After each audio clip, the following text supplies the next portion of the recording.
Bonjour à tous, j'espère que vous allez bien. On se retrouve à nouveau sur ma chaîne pour le débrief du match du Real Madrid contre le Celta. Match comptant pour la 4e journée de la Liga. Un match très attendu par les Madridistas car c'était le retour après plusieurs mois d'absence au Santiago Bernabéu. Fallait donc pas se louper face à un adversaire très difficile à manœuvrer, le Celta Vigo. On va donc commencer par la composition des deux équipes. Côté Real Madrid, Ancelotti nous met un 4-3-1-2 avec en défense Militao, Nacho. Sur les côtés, Miguel Gutiérrez, Dani Carvajal. Au milieu de terrain, on avait Valverde, Modric et Casemiro. Hazard en 10 et en attaque, on avait Vinicius et Benzema. Côté Celta Vigo, c'était un 4-1-3-2 avec Dituro dans les buts, Murillo, Araujo en défense, Hugo Malo, Javi Galán sur les côtés, Tapia comme 6. On avait Franco Servi, Denis Suarez et Brahim Mendes au milieu de terrain. Aspas et Santimina en attaque. Alors, le match débute très bien avec deux équipes qui commencent tambour battant, deux équipes qui pressent très haut avec une intensité folle en début de match.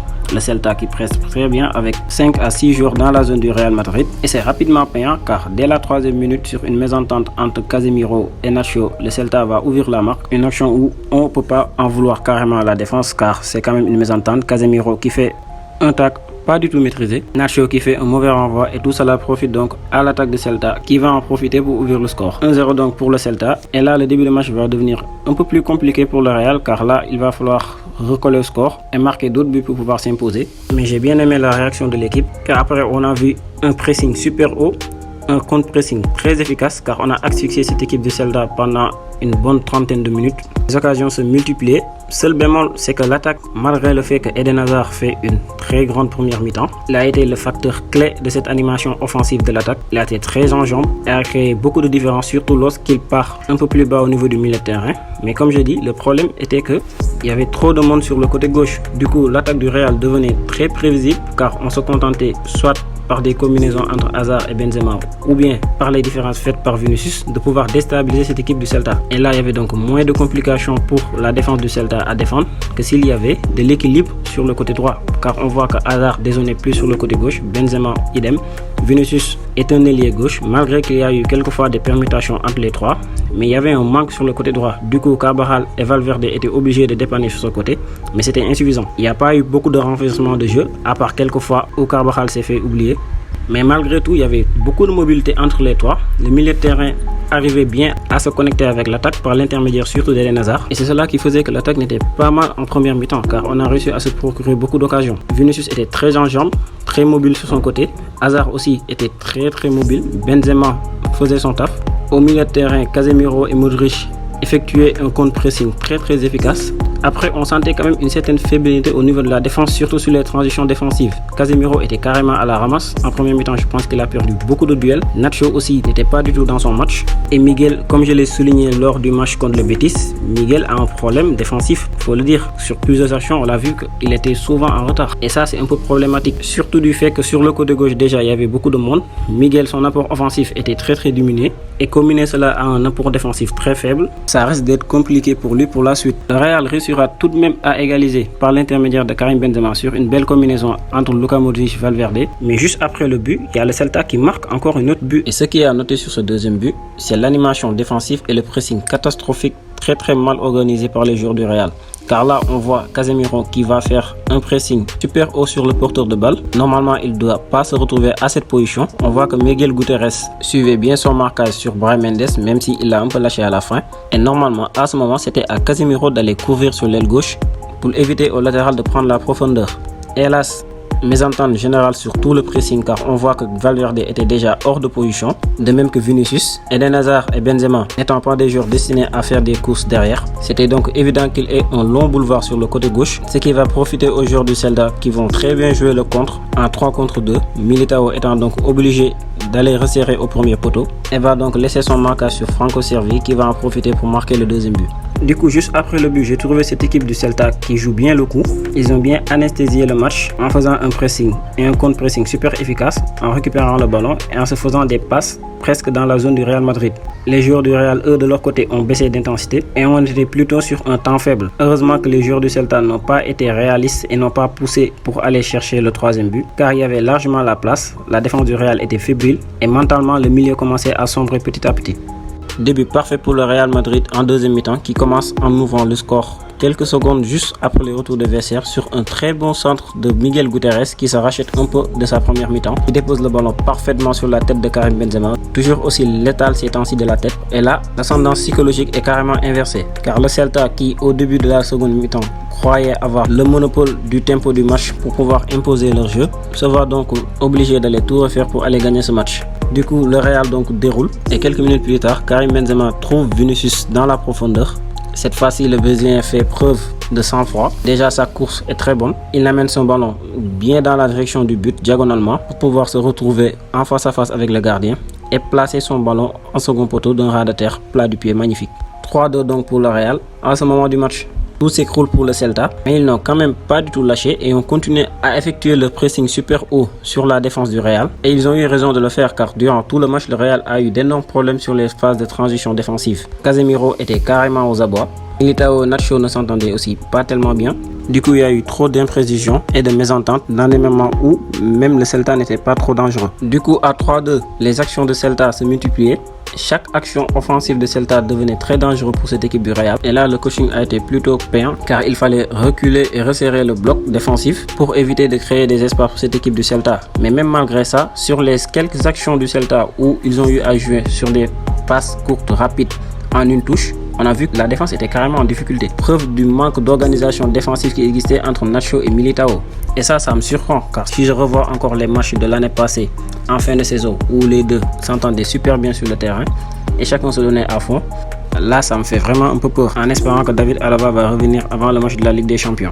Du coup donc le Real défensivement recule son bloc et alternait avec des jeux de passes courtes et de passes longues, surtout sur Vinicius qui nous a beaucoup aidé sur ce plan et ça a été plutôt payant. Non seulement on a mis le 3e but et sur le 4e on a eu un festival de Modric qui se joue vraiment de toute la défense de Celta mais qui malheureusement va voir son tir repoussé par le gardien, ce qui va profiter à Camavinga qui entré 6 minutes avant cette action va marquer son tout premier but avec le Real Madrid. La belle histoire continue donc pour Camavinga qui, après avoir réalisé son rêve qui était de signer au Real, marque son tout premier but dès ses débuts au Santiago Bernabéu. Le rêve extrême donc pour ce petit. 4-2 pour le Real. À ce moment du match, il fallait donc juste gérer. Le Celta mentalement n'y croyait plus trop, même s'il continuait à pousser cette défense du Real à l'erreur. Mais malheureusement, vont concéder un 5e but sur un penalty provoqué par le faux follet Vinicius qui était vraiment en jambes ce soir. Il a fait d'énormes différences et on le voit encore sur ce penalty où il crée à nouveau la panique dans la défense du Celta. Karim Benzema en a profité pour marquer le 5e but. Clore en beauté le match.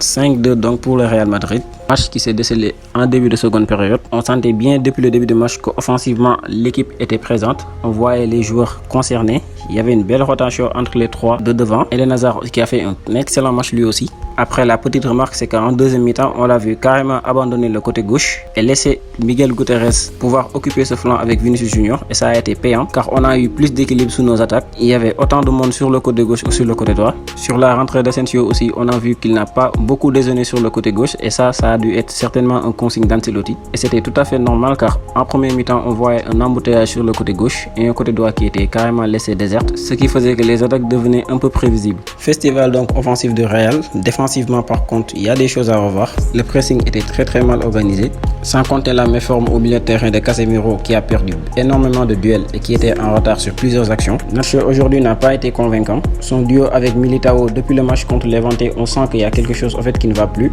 Il y a trop de mésententes entre les deux. Reste à voir maintenant comment Ancelotti va gérer tout ça avec le retour d'Alaba. Du coup, on va procéder rapidement aux notes des joueurs. On va déjà noter Thibaut Courtois.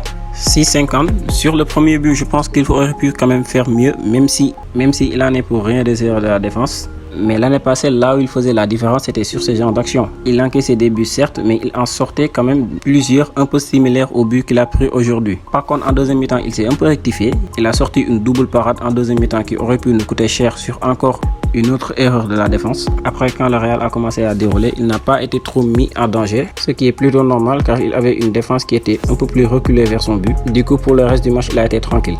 Militao 5,50. Je lui donne quand même la moyenne car je pense que parmi la défense, il a été le seul qui était plutôt correct. Il n'a pas commis d'erreur individuelle flagrante, mis à part une mauvaise tête qui a failli profiter à Santimina en deuxième mi-temps. Par contre, dans son placement et dans son entente avec Nacho, c'est vraiment catastrophique. Je pense que les deux doivent vraiment retravailler les automatismes car ils nous avaient habitués à mieux l'année passée. Nacho 3, un match compliqué pour le défenseur espagnol. Déjà, il est un peu fautif sur le premier but, mais sur le deuxième, il se fait vraiment avoir. Comme j'ai dit, il fait un tacle où il prend non seulement un jaune, mais n'empêche surtout pas la continuité de l'action qui va aboutir sur un but. Je pense que lorsqu'on est défenseur sur ce genre d'action, il y a deux options. Soit on sort proprement, on récupère la balle, soit on fait faute et on interrompt l'action de but. Et sur ce coup, il a fait aucun des deux et il s'est pris un jaune. En deuxième mi-temps aussi, je l'ai vu faire beaucoup d'erreurs, non seulement sur les placements, mais aussi sur les relances. Il n'était vraiment pas dans un bon soir. Pour les latéraux, Carvajal, je lui donne 5. Lui aussi, à un moment donné, à 1-0, a failli nous pénaliser sur une mauvaise passe, mais a quand même été plutôt correct sur son couloir droit. Il a essayé avec Valverde de combler le vide offensif qu'il existait sur le couloir droit. Elle a plutôt bien réussi. Après, en deuxième mi-temps, on l'a pas trop vu et c'est un peu normal car l'équipe n'était pas solide défensivement. Il était obligé de ne pas prendre trop de risques. Miguel Gutiérrez 6, première mi-temps assez faible. Par contre, la deuxième a été très bonne, sa part décisive en témoigne. Il a très bien géré les assauts offensifs de cette équipe du Celta en deuxième mi-temps, surtout sur son couloir droit, et a été plutôt serein défensivement. Et là, ça me rassure, car après avoir vu sa première mi-temps, je commençais à avoir peur pour lui, car c'est un gamin vraiment pétri de talent, mais il a quand même aussi besoin de grandir en maturité. Je pense que ces genres de matchs lui serviront d'expérience. Au milieu de terrain, Casemiro 3. Et heureusement qu'il sauve son match avec cette passe pour Valverde qui amène le premier but. À part ça, je pense qu'il a été aux abords sur toutes les actions. Il a été vraiment à la rue pendant tout le match. Il a perdu énormément de duels et n'a pas été du tout efficace sur la récupération. Et ça a beaucoup impacté sur le contre-pressing car on voyait que les joueurs du Celta étaient beaucoup à l'aise sur les sorties de balle. Et à chaque fois sur 2-3 passes, il réussissait à contourner tout notre bloc défensif, lui y compris. Valverde 6,50, gros abattage au milieu de terrain. Je pense que lui et Modric ont été vraiment précieux dans le contre-pressing, surtout à un moment en première mi-temps. Après, en deuxième mi-temps, il a été plutôt discret, mais a fait un bon travail de l'homme en récupérant beaucoup de ballons. Et n'a pas hésité quelquefois à faire des projections sur le côté droit en aidant Dani Carvajal sur son couloir. Et heureusement pour lui, il a été récompensé par une passe décisive sur le premier but de Karim Benzema. Luka Modric 8, il a été au four et au moulin pendant tout le match. Non seulement il a été le régulateur et le dictateur du jeu du Real Madrid, mais en même temps, je l'ai trouvé très précieux dans les phases de contre-pressing et sur certaines phases défensives. Son festival en deuxième mi-temps va être une cerise sur le gâteau de son match. Dommage qu'il n'ait pas pu marquer le but, mais il réalise quand même une super performance. Eden Hazard, je lui donnerai un 7, très mobile, très en jambes. Aujourd'hui, il a été partout sur le terrain et je pense bien que c'est ça sa position préférentielle. Eden Hazard n'est pas un ailier et je pense qu'on se prive de beaucoup de ses qualités lorsqu'on le limite sur un côté et sa performance de ce soir va carrément renforcer cette théorie. En électron libre, il est vraiment plus intéressant et plus menaçant. Et surtout, il a beaucoup aidé Luka Modric à créer cette liaison entre le milieu de terrain et la défense. En espérant que Carlo le fera jouer dans ce registre davantage avec deux attaquants en soutien comme Benzema et Vinicius ou Gareth Bale. Vinicius, je lui donne un 8,50, match XXL du Brésilien. Aujourd'hui, il a été très létal dans la percussion. À lui tout seul, il doit traumatiser toute la défense de Celta ce soir. J'ai bien aimé aussi ses combinaisons avec Karim Benzema. Ça se voit que les deux commencent à s'entendre sur le terrain. Et surtout sa façon de jouer avec Eden Hazard aussi. Car pas mal de fois, je l'ai vu prendre la profondeur carrément dans l'axe du jeu. Ou des fois même s'isoler sur le côté droit pour permettre à Hazard et à Benzema de combiner sur le côté gauche. Et ça se voit que donc le Brésilien commence à gagner non seulement dans l'intelligence de son placement, mais dans l'intelligence aussi de ses déplacements. Et maintenant, s'il combine tout ça avec de la finition, je pense qu'il peut vraiment faire très mal cette année en Liga. J'ai beaucoup aimé son but, il amène son ballon très bien dans l'axe du but pour avoir un face-à-face avec le gardien. Et au moment de la frappe, on le voit ralentir. Il a pris son temps, ne s'est pas précipité et a ouvert calmement son pied pour marquer ce but, du plat du pied. Sans compter ses énormes différences sur le côté, aujourd'hui il a réussi énormément de dribbles. Et sur le penalty aussi, il a fait une très belle action où il élimine deux défenseurs avant de se faire stopper illégalement par le défenseur. En espérant qu'il va continuer comme ça toute la saison, car c'est un jeune qui depuis 4 ans, les gens attendent beaucoup de lui. Il a été acheté à 45 millions d'euros. Depuis lors, il nous a montré qu'il avait du talent, mais on attendait qu'il sache l'exploiter. Et là, on voit que le gamin commence vraiment à grandir et à gagner en intelligence de jeu.